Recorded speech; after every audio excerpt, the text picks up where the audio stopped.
Hello, I'm Reverend Kenny Callahan, the pastor of Metropolitan Community Church of Richmond. The sacred text for this coming Sunday's worship service is taken from Mark's story, the first chapter, verses 14 to 20.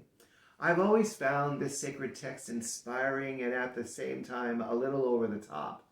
Inspiring because of the decisiveness, the clarity, and the immediacy of the response of Simon and Peter, James and John.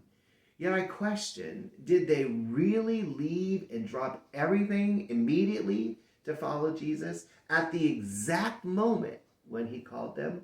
Really? Over the top because it sets the bar of following Jesus extremely high. Leave everything and everyone right now to follow an itinerant preacher into an unknown future and to do it without question. Really? I wonder if there's more to this story than meets the eye or what we assume. Could it be that Mark shares this story to set an example for us? And if so, what kind of example did he intend?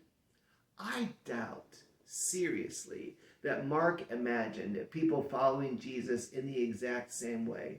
Certainly, he knew that it's not possible for people to follow the historical Jesus as Andrew and Peter, James and John did. It makes more sense that Mark's message to those reading this story in the first century and to those of us reading it today, that it was more about following Jesus in general than it was about following Jesus only by leaving everything and everyone to proclaim the coming kingdom of God.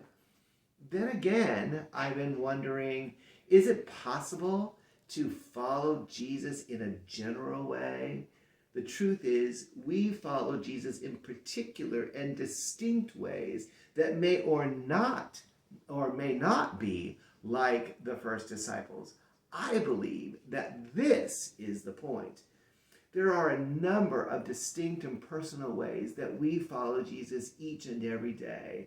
And certainly we follow him immediately without hesitation here and now, in our families, in our communities, in our world, and in the time in which we live. At the heart of the matter is that we can follow Jesus in all these different situations and circumstances precisely by trying to imitate him, by trying to do our best to treat others with the same regard, love, and kindness and patience that Jesus did, especially those who were overlooked, rejected, forgotten, and marginalized by society.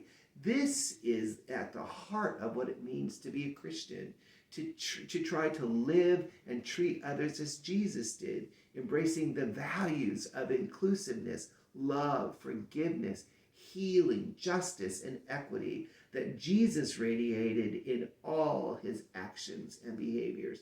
As we follow Jesus, we must try and remember that God does not expect or require perfection.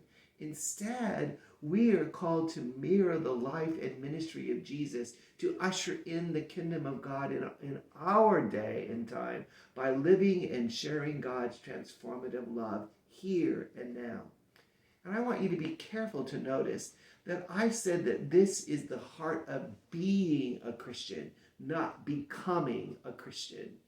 What I mean by that is that we are invited into and promised a secure place in the Christian community only by the grace of God, apart from any effort or merit on our own.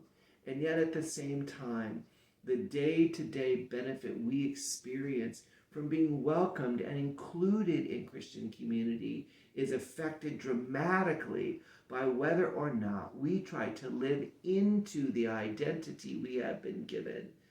God will always treat us as a beloved child, yet whether we act like a beloved child of God depends on whether we try to follow Jesus and live into the gift of that identity.